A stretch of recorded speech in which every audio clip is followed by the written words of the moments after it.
Good morning, everyone. My name is MightyStream. Today is October the 16th. I'm going to do your Just for Today in a meditation. I'm brought to you by Hope Through Navigation. This is our H.O.D Recovery Services. You can reach me at recoveryofhope21@gmail.com. I'm looking forward to doing the meditation, so let's go ahead and get into it. I hope that you're having a beautiful day on purpose. Okay. Oh, this looks deep. October 16th, the simplest prayer.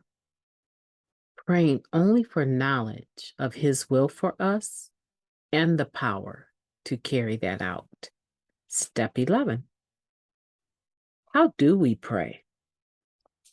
With little experience, many of us don't even know how to begin. The process, however, is neither difficult nor complicated. We came to Narcotics Anonymous because of our drug addiction. But underlying that, many of us felt a deep sense of bewilderment with life itself. We seemed to be lost, wandering a trackless waste with no one to guide us. Prayer is a way to gain direction in life and the power to follow that direction. Because prayer plays such a central part in NA recovery, many of us set aside a particular time each day to pray, establishing a pattern. In this quiet time, we talk to our higher power, either silently or aloud. We share our thoughts, our feelings, our day. We ask, what would you have me to do? At the same time, we ask, please give me the power to carry out your will. Learning to pray is simple.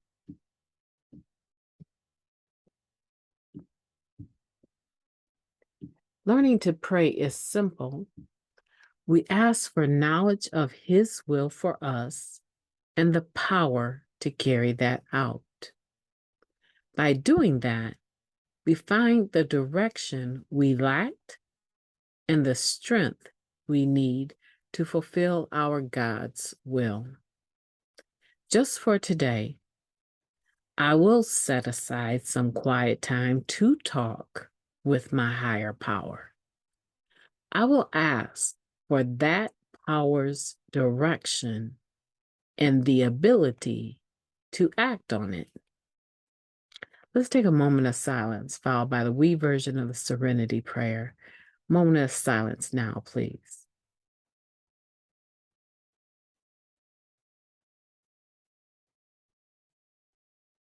Thank you. God, grant us the serenity to accept the things we cannot change, the courage to change the things that we can, and the wisdom to know the difference. I almost regret starting out saying this looks deep, because truly it is a simple process when it comes to the step 11, right? The 11th step. It is quite simple. There's a couple of things involved there. Praying only for knowledge of our higher power's will for us and the power to carry that out is humble in and of itself. And it's very specific. It has two components. Let me know what you want me to do, and then give me the strength to do what it is you want me to do. I often wonder about individuals that don't believe in prayer. I wonder how they relate to their higher power. And I'm sure if they've been in recovery for some time, they definitely have a higher power. And meditation is probably one of the ways that they receive or ask or stay still enough to get direction.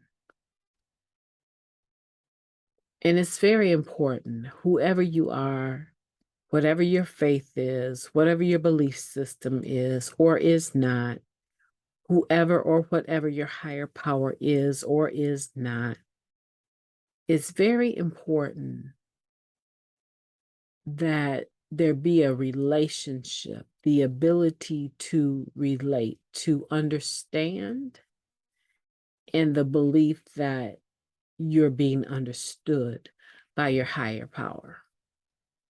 If that component of communication is missing, there's going to be difficulty in having the knowledge received of what your higher power's will is. Now, for some people, I think that they go with their gut instinct. They don't believe in bowing their heads, closing their eyes, getting on their knees for prayer. Prayer is quite, it wouldn't necessarily even fit into their structure of relationship with their higher power.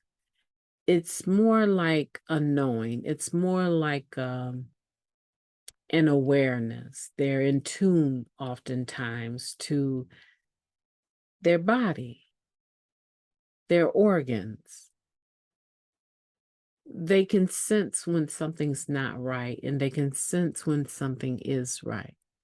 And actually, this is not just for those that don't have a higher power and use meditation or nature as their higher power. I want to say don't have a higher power, don't believe in God, agnostic or atheist. And this isn't just for them, right? What I'm saying.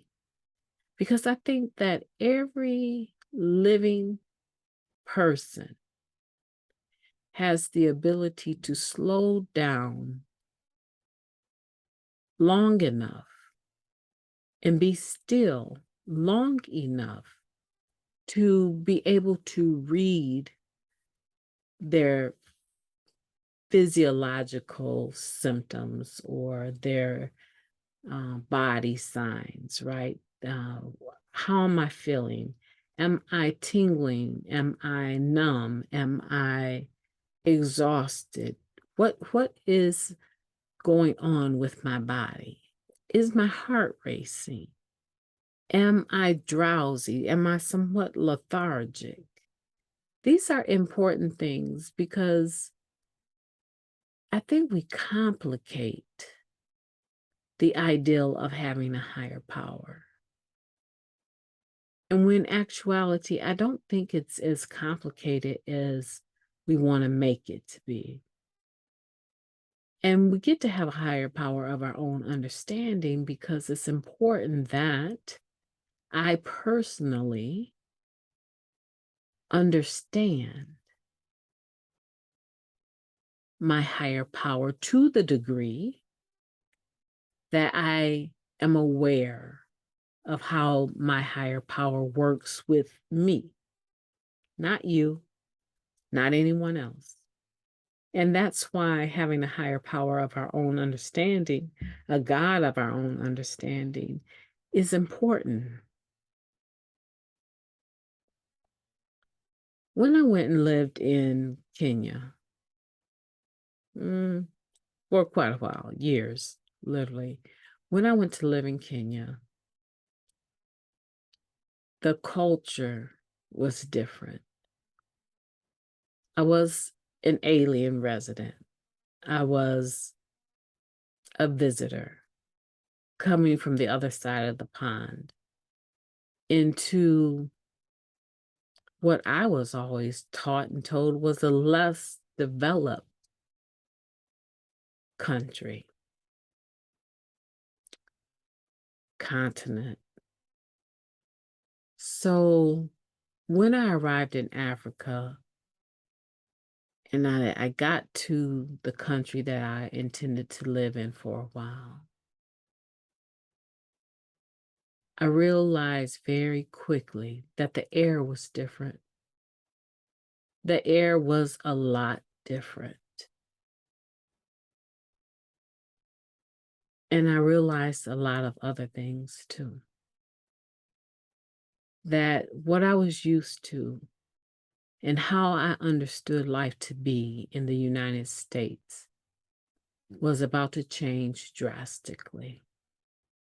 And I knew very, very, very little about the culture. I knew enough to understand what I should and should not do, right? I knew enough. But there were still those moments where the cultural difference was so obvious that it nearly broke me down. It was very humiliating in many instances. Now, what does that have to do with the 11th step? What does that have to do about keeping this simple? What does this have to do about having a God, a higher power of your own understanding, and why your understanding is the leap off point? This is the starting point from the 3rd step all the way up here to the 11th step. Why is your understanding so important? Or let me put it a different way. Why is it important for you to understand who, what, how your higher power operates with you? Because if you don't understand the encoding, right? The receiving of the code or the communication from, okay, let's say the SMS. If you don't understand when that text message, that download comes to you from your higher power, if it's in another language and you don't understand that language, you won't be able to decode that. This is not the kind of thing where you're going to use to Google to interpret Google Translator. No, no, no, no. This is not that. This is something that is deeply, deeply personal. Man, I just wish you could be in the room with me right now, because I have the most serious look on my face right now. This is important for us to get. You have to have a higher power of your own understanding. And you have to acknowledge what is not your understanding. You can't borrow my higher power and my understanding. You might like it, it might sound good, or it might not, but it will not work for you because you have not lived my life. And the way my higher power operates with me may have some similarities with how your higher power relates or communicates with you. But there's no two relationships with even one God, less known many gods or no gods, that could ever be the same. That could ever be the same. And I stand on that, on all 10. You could take any faith, any belief system. And when you're talking about a higher power, a person, and their relationship with the God of their own understanding, there will never be two that I believe you will ever find that are alike. They will have some similarities, but they will never be identical twins. Never. And so when you're doing your step work, I want to encourage you to be patient and to take the time to discover and rediscover, redefine, understand how you and your higher power relate. Because by the time you get up here to this meditation, step 11, you have the minute that you are powerless over your disease of addiction and that your life has become unmanageable. You have come to believe that a power greater than yourself, not necessarily God, not necessarily the higher power, the highest power, no, a power greater than yourself. You came to believe that a power greater than yourself could restore you to sanity. And then in the third step, you turn your will and your life over, right, to the care of God as you understand him, her, it, them, they, right? Don't get stuck on terminology, because if you want to play with words and get stuck on terminology, you're going to be stuck there a long time, and more than likely, you're going to be miserable a long time. Your life is dependent on you grasping the spiritual principles of these 12 steps so that you can be truly free from the disease of addiction and not ever have to put anything on top of an emotion, a feeling, a situation ever again. So let's not play with words right now. Don't be that person. Leave that to somebody else, because you're not here listening to this podcast because you had it all figured out. In fact, it takes a level of humility to listen to another person expound on their understanding of the just for the day. I don't represent it. Hey, this is my perception. It takes a lot of humility. And there's something that must be agreeable within you for you to listen to this day after day after day. These are just my thoughts, my experience, strength, and hope of how this works. So don't be that person. Don't be that person. Switch the pronouns and do whatever you need to do so that you can get past that. Because now in step 3, you're turning your will and your life over to the care of God as you understood them. Okay. Or understand them, right? You must have an understanding. Why would I turn my life over, the care of my life, over to a vengeful personality? Why would I turn my life over to someone that I hate? Why would I do that? See, it's more than just words. It's where are you? Where are you? Where are you in this relationship with the God of your own understanding?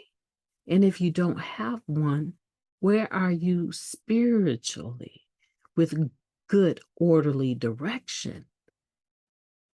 Are you, one week you about recovery and then the next week you out with the dope boys and stuff is jumping off, and then the next week you are back in recovery and you don't know what to do. You can't make a good decision to save your life. Nothing's working out. You don't want to live anymore. Then the next week you're going to find a sponsor. You get a sponsor. And by the next week you decide you don't even like that person. What does that have to do with good orderly direction? Absolutely nothing. So even if you don't believe in God, do you have good orderly direction in your life? Or what's your purpose here?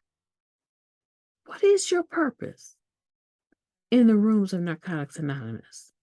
Why are you here? How'd you get here? How unmanageable was your life?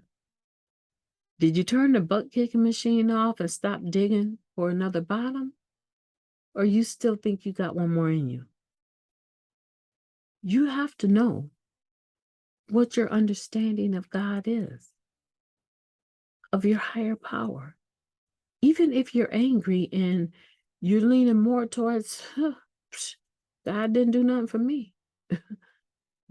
For God to be so powerful, I don't know how my life ended up. He looked like he closed his eyes when it came to me being molested. I mean, that might be your story, right? You need to admit that. Just like you admitted in the first step that you are powerless over the disease of addiction, you have to admit, you have to be honest about where you are. See, let me tell you something. You know how the disease of addiction, people that are using and it's gotten away from them, like they're losing their bodies. I mean, they're little tiny twigs now, the cheeks sunk in, and they still want to tell everybody they're not using. I don't use no hard drugs. Well, you know what? Either I'm blind or you're in denial. See, the using addict seem to be the last one to realize that they are powerless over the disease of addiction. Everybody else watching them, mom, dad, children, wives, cousin, aunties, uncles, everyone else, the fellowship. Oh, she back out there? Man, I wonder how long. I hope she come back soon. She know that don't work. It don't work. I hope he make it back. He always end up with one pocket. I hope he make it back. He always end up on the very, very last hole on that belt to keep them pants up. I hope he make it back this time. Everybody seems to understand that you are powerless over the disease of addiction before you do. Hmm? This is the time to make a go for it. This is the time to seize your recovery right now.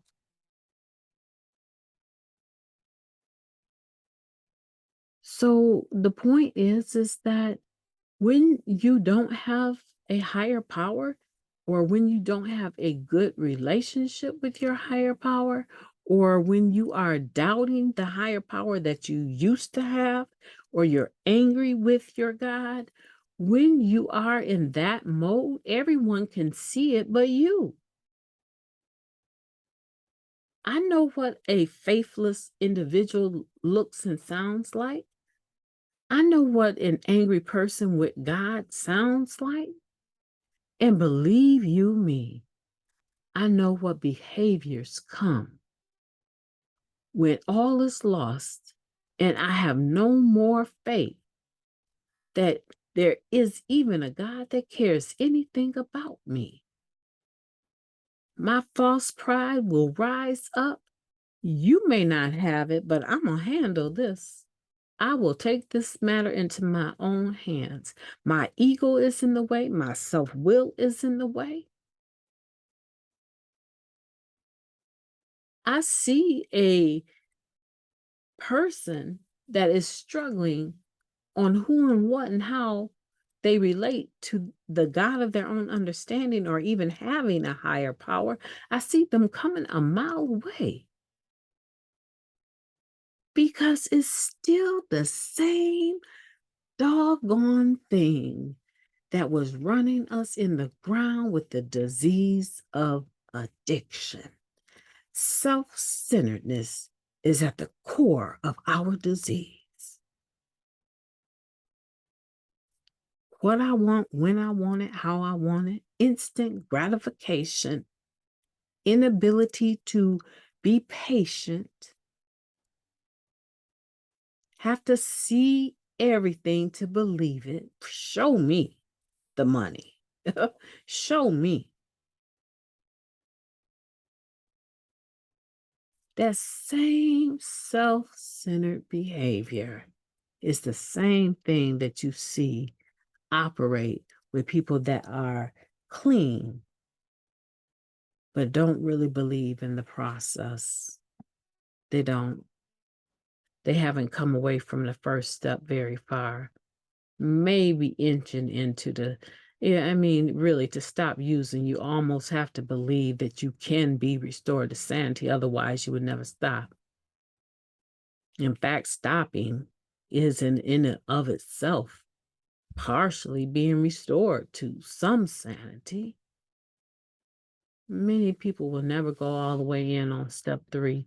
And that's the same reason they never do a 4th or 5th step. That's the same reason they talk about everybody else. All they want to do is talk about God. We don't always want to talk about, I do, but there's tons of folks in Narcotics Anonymous that don't have the same higher power as me. And I can sit and chit chat with them just fine. There's many of us that are secular in our belief, and I can sit and talk with them just fine. Get in where you fit in. Figure it out, because if you don't figure it out, you won't be able to do the work that you need to do to get to where you need to go, which is in step 12, having had a spiritual awakening as a result of these steps. And practicing these principles in all our affairs, we try to carry the message to the addict that is still suffering. We do service work. We do service work. It's really hard to watch a baby in recovery do the level of service work that requires a working knowledge and understanding and application of the 12 steps and traditions and concepts. We appreciate the work because you can, in some areas, you can do service work at, I don't know, 90 days. But there's certain types of service work that are deep waters with spiritual principles. And it's hard to see someone that isn't really doing the work, doing the service work, because you see them struggle. They take a lot of hits. Their pride takes a lot of hits. They doubt sometimes that they're doing what they need to do as far as service work. And sometimes they make service work their higher power until they get voted out. And then service work isn't their higher power anymore, and they slip away because they really never did the work. You know, I don't want that to be with you. I don't want to take this any further because I'm really passionate about this. It says learning to pray is simple. And I would just say, I believe it can be simple, but for a group of complicated people, we equate praying with God and God with praying. And if we're not sure where we're at with God, the 11th step is going to be very difficult. If we're not sure who or what our higher power is and how that communication works, we're not going to even be able to understand the SMS, the text, the download, the message, the code when it comes to us, because we're clueless about the manner in which our higher power communicates with us. We have no understanding. You see what I'm trying to say here? It's better to acknowledge that you have some issues in that area than to ignore the area. That's like seeing stepping on a nail, and you're starting to see, your veins changing, they're swelling, starting to limp.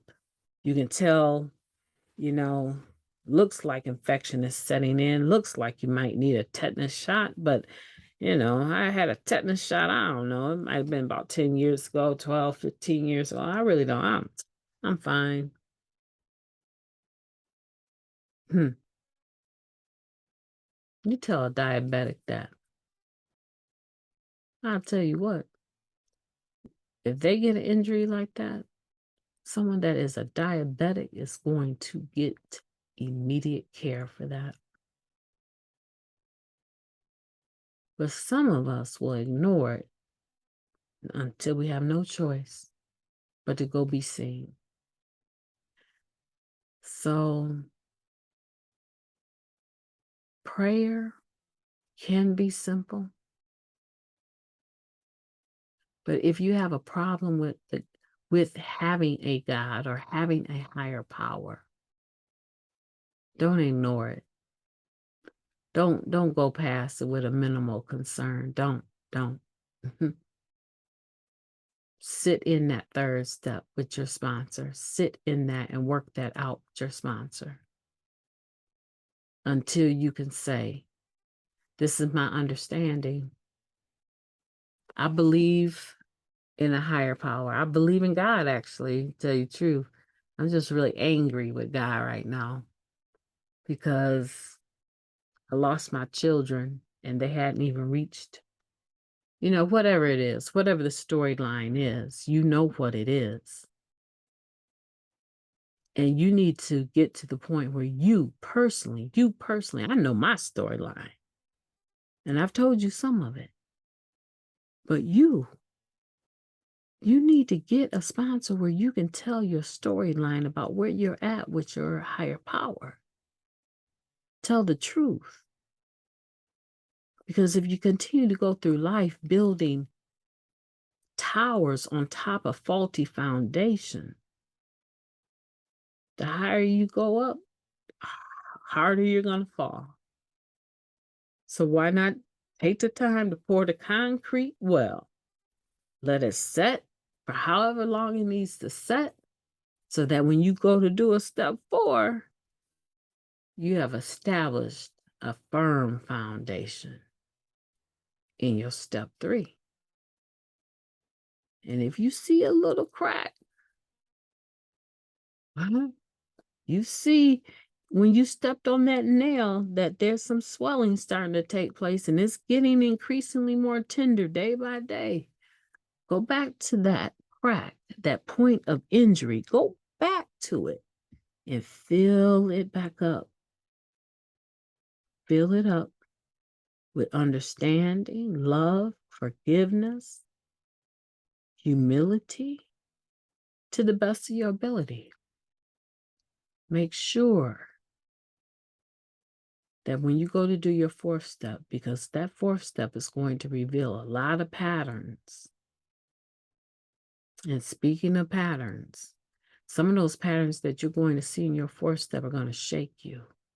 But by the time you get to the step 11, you should have established so many positive patterns. And this one, prayer is going to be one of them. When you take the nostalgia out of prayer, when you take the event out of prayer, when you take that ideal that prayer is something that I want to put it just right. When you get rid of that concept that prayer is a thing that has to happen at a certain time, and it does recommend to do it, get in a pattern, maybe set a certain time. All of that is really okay. That's fine. I'm not even talking about that. I'm talking about the spirit of prayer. I'm talking about coming away from prayer just being an event, something that you do by rote. Just like I'm sitting here having this podcast and talking, I don't have a script in front of me. I'm comfortable talking about God. I'm comfortable talking about recovery. When you get to the point where you're comfortable in prayer, anytime is good time. You'll call up your higher power and have a conversation before you'll call your sponsor up. That's what this is saying. It can be that simple. And we're not asking for a whole lot because we don't need a whole lot. Most of what we need to be successful in life, we already have within us. We're asking our higher power for a knowledge of his, her, it, they, its will.